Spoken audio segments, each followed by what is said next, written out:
Bon,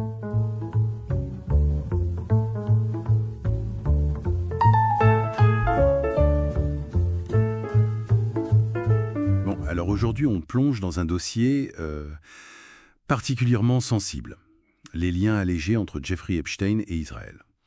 Oui, un sujet complexe et, il faut le dire, assez peu couvert en profondeur par les grands médias. Exactement. On va essayer de démêler un peu tout ça, en se basant sur nos notes de recherche, divers articles. Certains évoquent même des discussions à la Maison-Blanche, là, très récemment, le 19 mai 2025. Notre objectif, c'est vraiment de décrypter les infos disponibles, les connexions établies et puis les spéculations qui persistent. Voilà.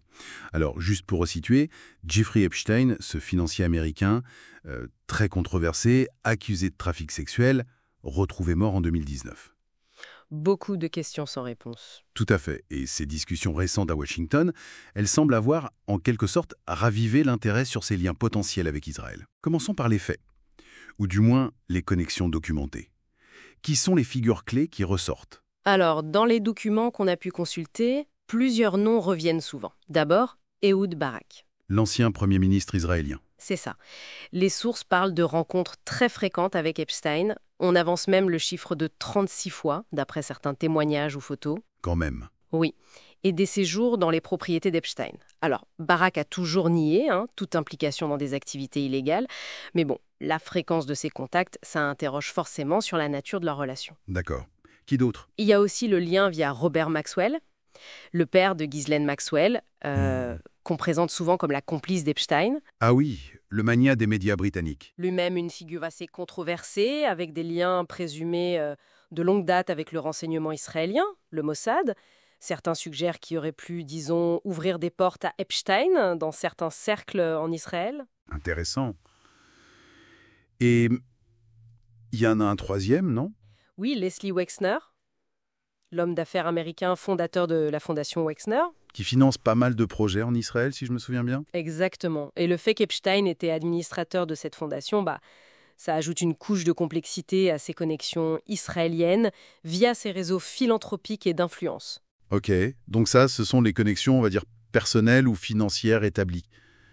Mais là où ça devient vraiment trouble, c'est quand on aborde la question du renseignement. Tout à fait. C'est là qu'on entre dans le domaine des théories plus persistantes, mais, il faut le souligner, non prouvées.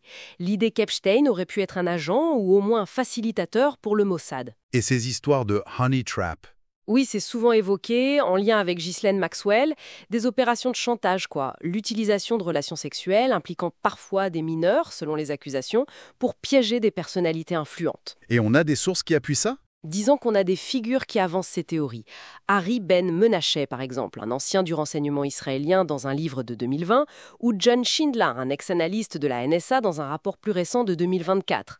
Eux, ils font un lien direct entre Epstein et des opérations d'influence israélienne.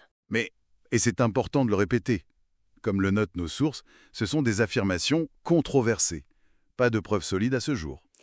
C'est exactement ça, la tension. D'un côté, on a ces liens répétés, documentés avec Barak via Maxwell Wexner. De l'autre, ces spéculations sur un rôle clandestin. Un rôle qui collerait, selon certains analystes cités dans nos sources, à son profil type. Riche, très connecté, des affaires un peu louches. Oui, le profil type, si on veut, d'un agent d'influence ou d'un contact informel pour des services. L'affaire Jonathan Pollard est même citée comme un schéma qui pourrait être similaire. Et pendant ce temps, les grands médias restent relativement discrets sur cet angle précis des liens avec Israël, comme le soulignent nos documents. Ce qui laisse évidemment la porte ouverte aux interrogations. Bah oui. Et si on prend un peu de recul, les implications potentielles, elles sont énormes. C'est-à-dire? Les sources le disent clairement. Si une implication officielle d'Israël, via ses services ou autres, dans les affaires criminelles d'Epstein était un jour prouvée, ça pourrait vraiment endommager les relations entre les États-Unis et Israël. Et ces fameuses discussions à la Maison-Blanche du 19 mai, elles pourraient aller dans ce sens, une prise de conscience. C'est une possibilité. Ça pourrait signaler une attention accrue à ces enjeux au plus haut niveau, ou du moins une volonté d'y voir plus clair. Et ça pourrait peut-être encourager des enquêtes plus approfondies. Qui sait? Bon, si on essaie de résumer, qu'est-ce qu'on retient de tout ça?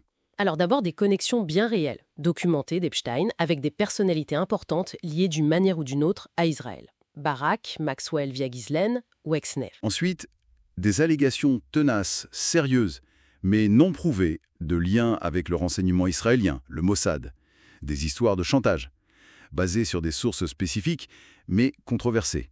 C'est ça. Et tout ça dans un contexte où le manque d'infos vérifiées et peut-être une certaine frilosité médiatique sur ce point précis, ça continue d'alimenter les questions et les spéculations. Finalement, ça nous laisse avec pas mal d'interrogations. Oui, et c'est la réflexion finale que soulèvent un peu ces documents. Au-delà d'Epstein lui-même, qui tirait vraiment les ficelles ? Qui étaient les facilitateurs, les bénéficiaires de ces réseaux ? Quelles étaient les motivations profondes derrière ces connexions au sommet? Exactement.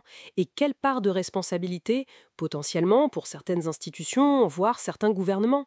Les textes qu'on a consultés, ils laissent tout ça ouvert. Ils suggèrent qu'il faudrait une enquête vraiment transparente pour faire la lumière sur ces zones grises, là où l'argent, le pouvoir et peut-être, oui, le renseignement international se croisent discrètement.